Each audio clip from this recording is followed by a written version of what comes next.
হাতের কত রকম রূপ হয়। কিছু স্নেহের সাথে আপনাকে স্পর্শ করে, তো কিছু প্রহার হিসেবে বর্ষিত হয়। কিছু বন্ধুত্বের নামে আপনার দিকে অগ্রসর হয়, তো কিছু শত্রুতার দিকে আপনাকে টেনে নিয়ে যায়। কিন্তু কখনো ভেবে দেখেছেন যে কোন হাত বেশি মূল্যবান? যখন আপনি সফল, যখন আপনি ভালো কাজ করেন, তখন কিছু হাত আপনার জন্য করতালি দেয়, আর কিছু হাত এমন হয় যা আপনার কাঁধ স্পর্শ করে যখন আপনি জীবনে সব থেকে অসফল হন, যখন আপনি ভেঙে পড়েন। তাই করতালি দেওয়া সেই হাত, আপনার প্রশংসা করা সেই হাত, তার থেকে অনেক বেশি দামি সেই হাত যা আপনাকে তখন আশ্বস্ত করে যখন আপনি এমন সময় কাটাচ্ছেন যা আমরা কেউ কাটাতে চাই না। সেটা আপনার সম্বল হয়ে ওঠে, আর এই সম্বলই আপনাকে জীবন অতিবাহিত করার শক্তি প্রদান করে। তাই একে অপরের সম্বল হয়ে থাকবেন, জীবনে সব সময় ভালো থাকবেন। রাধা রাধা। মানুষ, প্রত্যেক মানুষ কাউকে ভালোবাসে, কাউকে ঘৃণা করে, কাউকে সম্মান করে, আবার কাউকে তিরস্কারও করে। মানুষ সব কিছু হতে পারে, সুস্থও হতে পারে, রোগীও হতে পারে, ধনীও হতে পারে, নির্ধনও হতে পারে, বন্ধুও হতে পারে, আবার শত্রুও হতে পারে। যদি কিছু না হতে পারে তা হলো অস্পৃশ্য, অচ্ছুত। ভগবানের কাছে সব থেকে বড় পাপ এই যে মানব শরীর, তা ঈশ্বর প্রদত্ত, তা তার মন্দির। প্রত্যেক শরীরে ব্রহ্মদেব বাস করেন, তাই শরীরের অপমান করা, সেটা ছোঁয়া থেকে দূরে থাকা, এটা কখনো করবেন না। এই জীবনে ছুত অছুত কখনো বিচার করবেন না। পরমেশ্বর যা দিয়েছেন তার সম্মান করতে শিখুন। আর আসুন আমার সাথে ভালোবেসে বলুন, রাধা রাধা। উপহার, উপহার কারোর জন্য বস্তু হতে পারে, তো কারোর জন্য অনুভূতি। কিন্তু এই উপহার সকলের ভালো লাগে। এবার যদি জিজ্ঞেস করা হয় যে উপহার কিরকম হওয়া উচিত, তাহলে কেউ বলবে যে উপহার এমন হওয়া উচিত যার সাথে আমরা সোনার উপর তুলনা করতে পারি। কেউ বলবে এমন উপহার হওয়া উচিত যা পেলে কারোর মন খুশি হয়ে ওঠে, সে আনন্দ উপভোগ করে। ব্যক্তি উপহার যা দিচ্ছে তা নির্ভর করছে তার আর্থিক অবস্থার উপরে।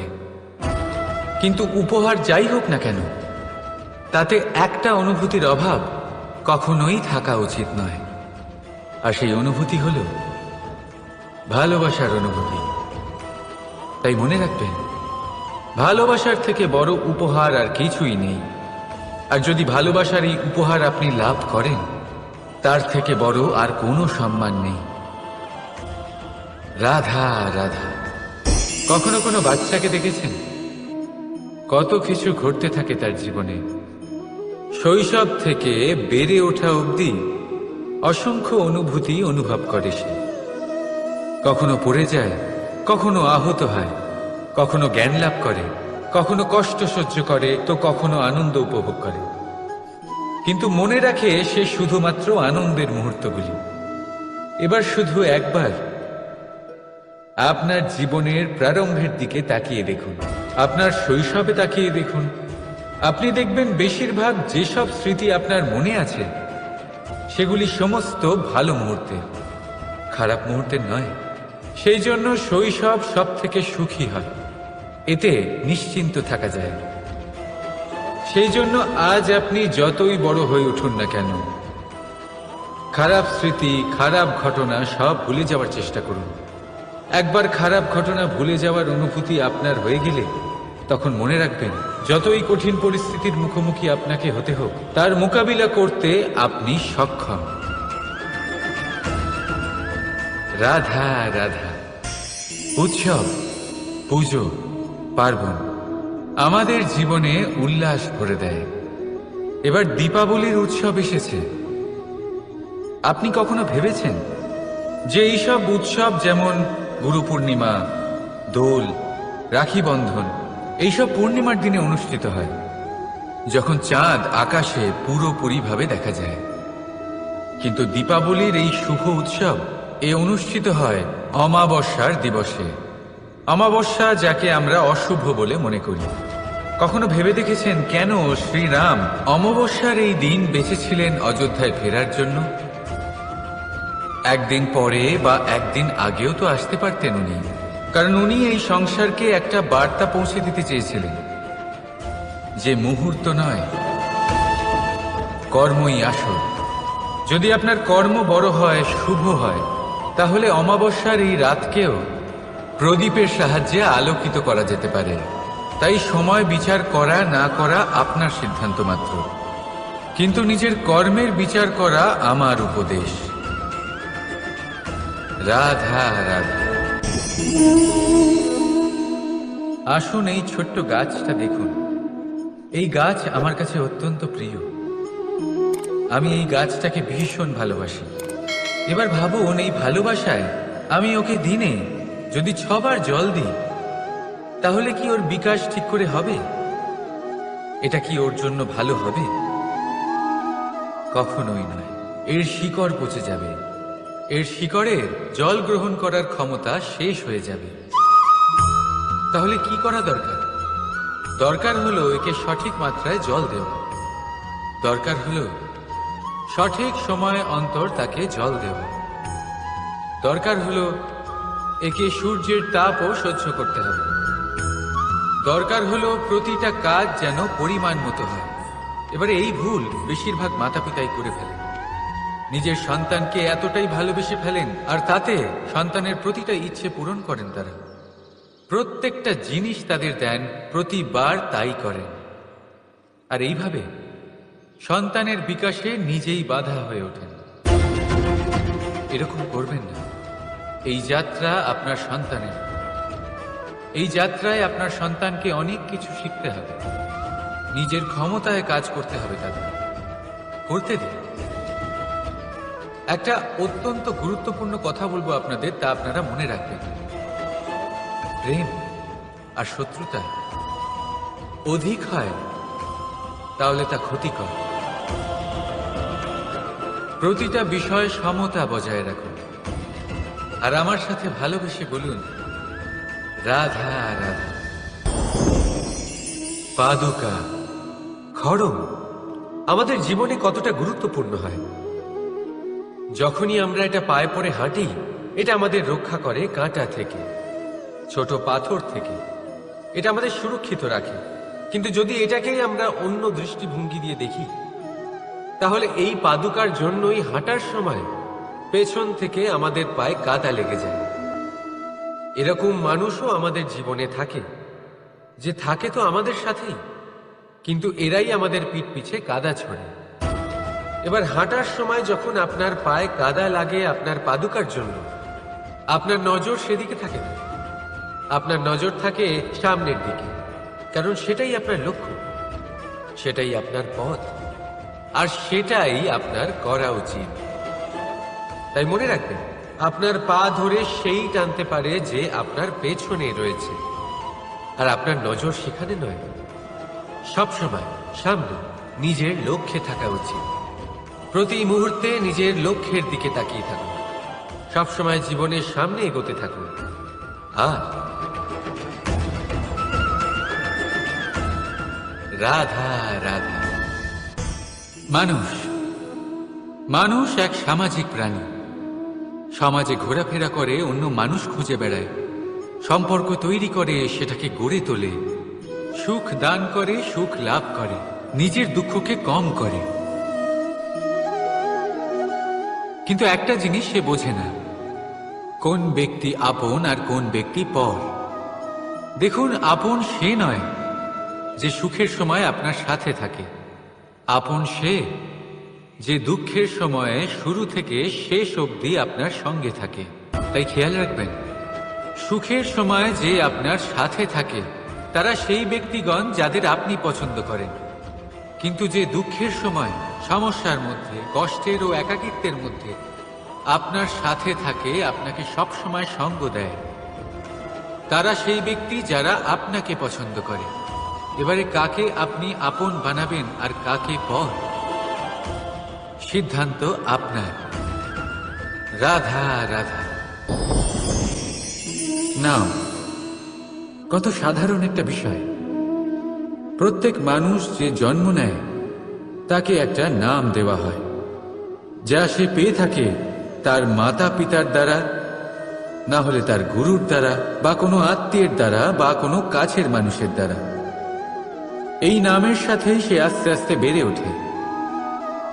কিন্তু এটাই কি সেই নাম? এই নামই কি সবকিছু? কখনোই নয়। একটা নাম সেটা যা আপনি জন্মের সময় লাভ করেন, যে নামে আপনি কর্মের পথে অগ্রসর হন। আরও একটা নাম সেটা যা আপনি আপনার কর্মের দ্বারা অর্জন করেন, আর এই নামেই আপনাকে সবাই যুগ যুগ ধরে মনে রাখে। আপনার আসল নাম সেটা নয় যা আপনাকে জন্মের সময় দেওয়া হয়েছিল। আপনার আসল নাম সেটা যেটা আপনি আপনার কর্ম দ্বারা লাভ করেছেন, কারণ সেই লাভের পেছনে প্রচুর প্রয়াস লুকিয়ে থাকে, অনেক পরিশ্রম লুকিয়ে থাকে।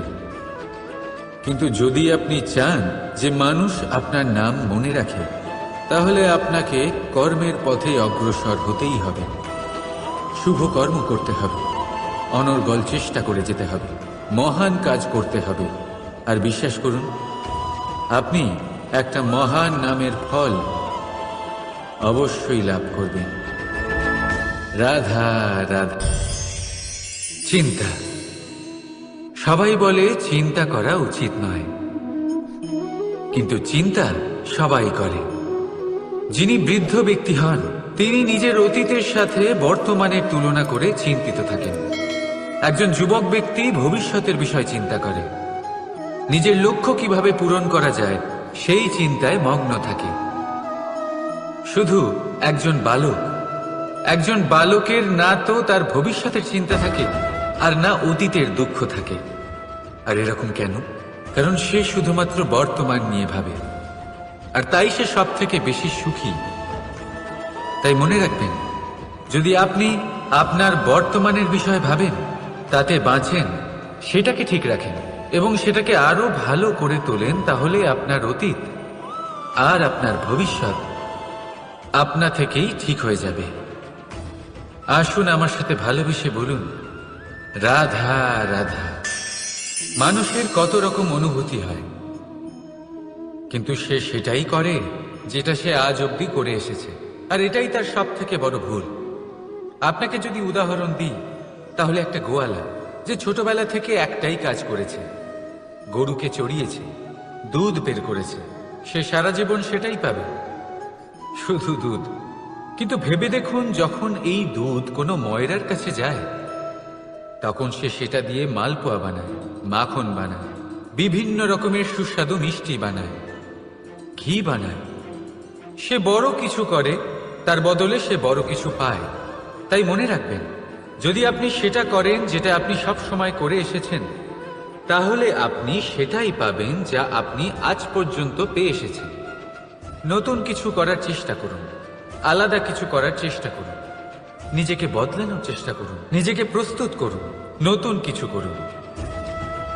তাই মনে রাখবেন, যদি আপনি এমন কিছু করেন যা এর আগে কেউ কখনো করেনি, তাহলে আপনি এমন কিছু পাবেন যা এর আগে কেউ কখনো পায়নি।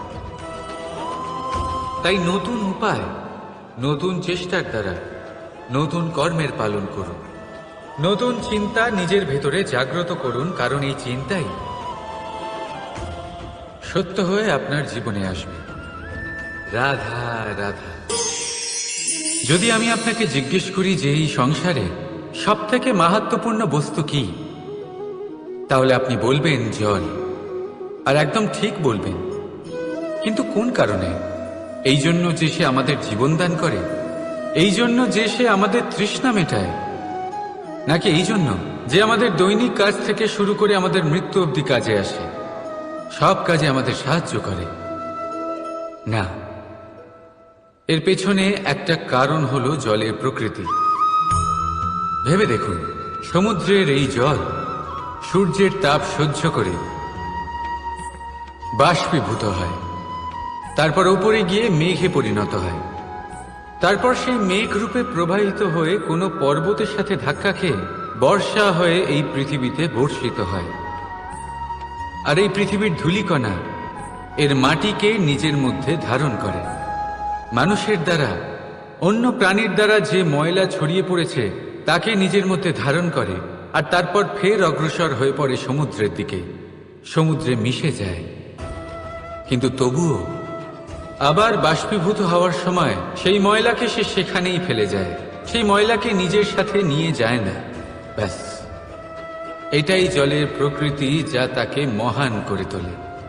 আপনিও আপনার জীবনে আপনার কর্ম করুন, মহান কর্ম করুন, ভালোভাবে করুন, কিন্তু সেই কর্মের সাথে যে অহংকার আসে সেটা নিজের মধ্যে প্রবেশ করতে দেবেন না।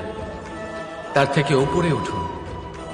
আপনি নিজেকে জলের মতো হালকা অনুভব করবেন। রাধা রাধা। এই সংসারে যেই জন্মগ্রহণ করে কিছু না কিছু অবশ্যই শেখে, এবং তার জন্য থাকে তার গুরুর অবদান।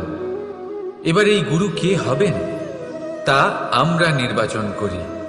হয়তো তিনি আমাদের মাতা পিতা হতে পারেন, হয়তো বন্ধু হতে পারেন, হয়তো দাদাও হতে পারেন, আদর্শ হতে পারেন, বা হয়তো গুরুকুলের শিক্ষাকর্তা গুরুও হতে পারেন। এবার সংসারের এমন কিছু জিনিস আছে যা জগতের কোনো গুরুই শেখাতে পারবেন না, তা আপনাকে সময় শিখিয়ে দেবে। কারণ এই সংসারে সময়ের থেকে বড় গুরু আর কেউ হয় না। এবার সময় আর গুরুর মধ্যে একটা সাদৃশ্য আছে আর একটা তফাতও আছে। সাদৃশ্য হলো যে সময় আর গুরু দুজনেই আপনাকে শেখায়। তফাতেই যে গুরু প্রথমে আপনাকে শিক্ষাদান করে, তারপর আপনার পরীক্ষা নেন। সময় প্রথমে আপনার পরীক্ষা নেয়, তারপর আপনাকে শিক্ষা দেয়। এবার শিক্ষা লাভ করে পরীক্ষা দেওয়া আর পরীক্ষা দিয়ে শিক্ষা লাভ করা এই দুই ভিন্ন বিষয়।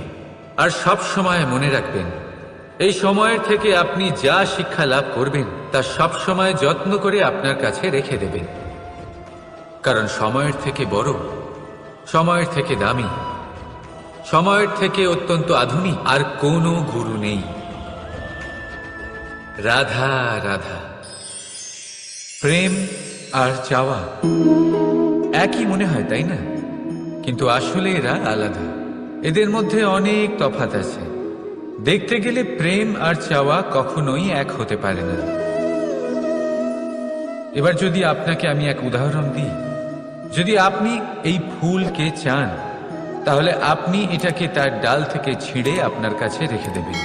কিন্তু যদি আপনি একে ভালোবাসেন, তাহলে আপনি প্রতিদিন এসে এটার শিকড়ে জল দেবেন, যাতে সে আরো প্রস্ফুটিত হয়।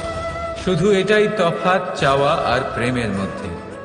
চাওয়া স্বার্থ হয়ে ওঠে, যেখানে প্রেম প্রেম পরমার্থ হয়ে ওঠে। তাই কাউকে না চেয়ে ভালোবাসুন, জীবন ধন্য হয়ে উঠবে। রাধা রাধা। এই বস্ত্র দেখছেন আপনি? এর কারুকার্য, এর রং, এর সৌন্দর্য কতটা মনোরম, কত স্বচ্ছ, কত নিপুণ এই কারুকার্য। এবার এটাকে আমরা একটু ভেতর থেকে দেখি।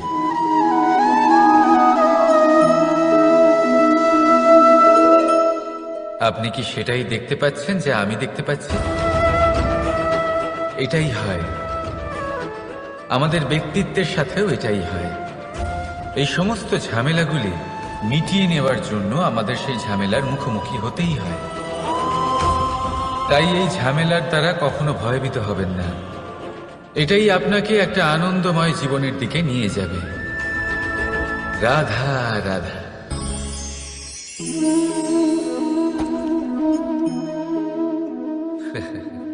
আপনি কি কখনো কোনো গাছের গায়ে পাথর ছুঁড়ে মেরেছেন?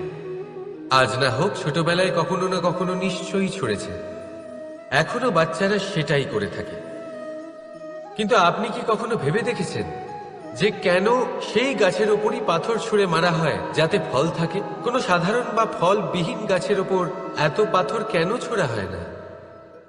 কারণ খুবই সহজ, আমরা ফল খেতে চাই, আর সেটা পারার জন্য আমরা পাথর ছুঁড়ে সেগুলিকে প্রাপ্ত করার চেষ্টা করি।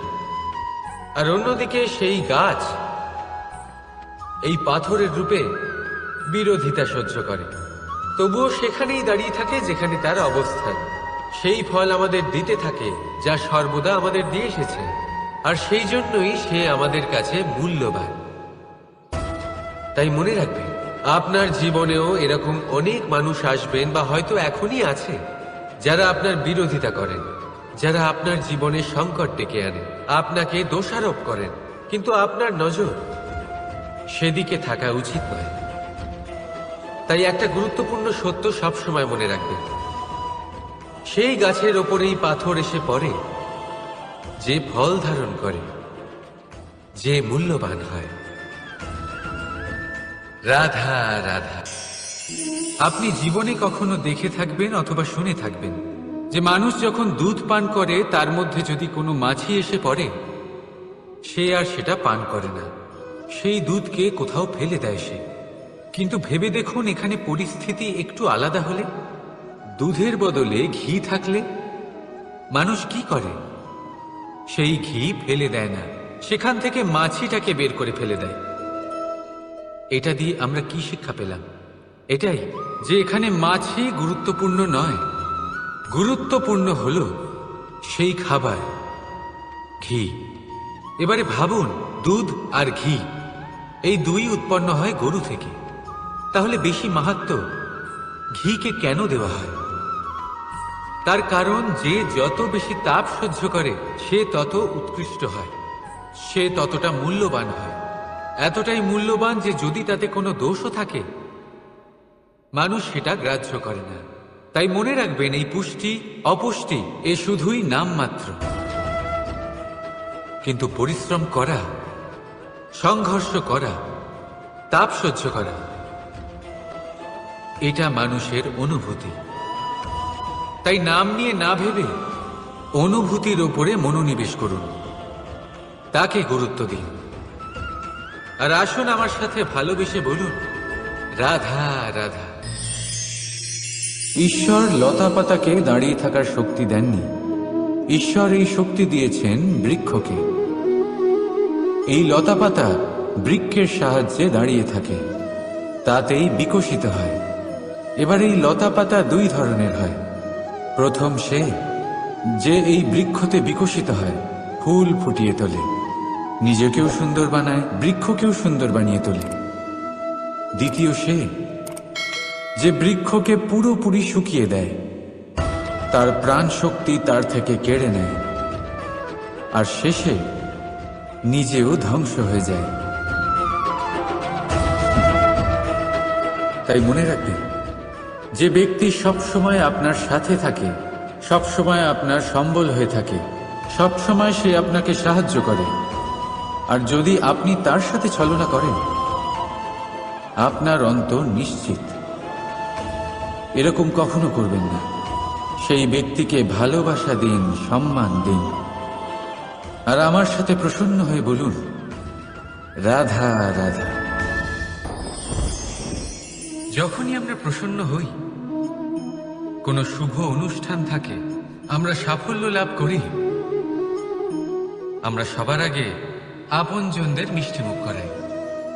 আর এটা ভালোই, মিষ্টিমুখ করালে মনও মিষ্টি হয়ে যায়। কিন্তু এই মিষ্টতা শুধুমাত্র মিষ্টির মধ্যে থাকে না, কারণ এই স্বাদ নয়, এই এক অনুভূতি। জিহ্বার স্বাদ গলায় গেলেই শেষ হয়ে যায়, সেখানে অনুভূতির স্বাদ সারা জীবন মনে থেকে যায়। তাই আপনি যখনই আপনজনদের মিষ্টিমুখ করাবেন, শুধু সেই মিষ্টি দিয়ে কেন, যা কিছুক্ষণের জন্যই থাকে, সেই অনুভূতির দ্বারা, সেই মিষ্টি কথার দ্বারা, সেই মিষ্টি ব্যবহারের দ্বারা সবাইকে খুশি করুন। মানুষ সারা জীবন মনে রাখবে, না থাকবে কোনো তিক্ততা, আর না থাকবে কোনো শত্রুতা। দেখবেন, এইভাবেই আপনি আরো একটা সুযোগ পেয়ে যাবেন মিষ্টি মুখ করার। রাধা রাধা। আপনি এটা দেখতে পাচ্ছেন? আপনি নিশ্চয়ই ভাবছেন এটা জট কি করে বাঁধল। তার কারণ এই হলো, আমি এই সুতো ঠিক করে গুছিয়ে রাখতে পারিনি। এটার দুটো দিক একসাথে জড়িয়ে গেছে, আস্তে আস্তে পুরোটা জড়িয়ে গেল, আর তারপর দেখুন এমন একটা জট পেকে আছে যে আমি কিছুতেই বুঝতে পারছি না এটাকে খুলবো কিভাবে। তাই মনে রাখবেন, যদি কোনো লম্বা সুতোকে ঠিক করে গুছিয়ে না রাখেন তাহলে সেটা জড়িয়ে যাবে। এইভাবেই আমাদের জীবনে আমাদের জিহ্বা, আমাদের কথা, যদি এই জিহ্বা আপনারা সামলে না রাখতে পারেন তাহলে শুধুমাত্র কষ্ট পাবেন। তাই নিজের শব্দ এর ওপরে নিয়ন্ত্রণ রাখুন, সর্বদাই ভালো হবে।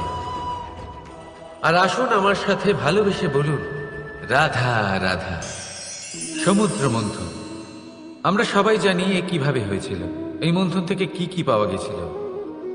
অসংখ্য রত্ন পাওয়া গেছিল, বিষ পাওয়া গেছিল, অমৃত পাওয়া গেছিল। ঠিক সেইভাবেই আমাদের ভেতরেও একটা বিশাল সমুদ্র রয়েছে, যাকে আমরা নাম দিয়েছি মন। যদি এই মনের মন্থন করা হয় তাহলে এই মন থেকে বিষও বেরোতে পারে আর অমৃতও বেরোতে পারে। তাই মনে রাখবেন, আপনার যে এই জিহ্বা রয়েছে তা বিষও নির্গত করতে পারে, আবার অমৃত, খারাপ কিছুও করতে পারে, যদিও আপনার মনস্কামনা খারাপ নাও হয়।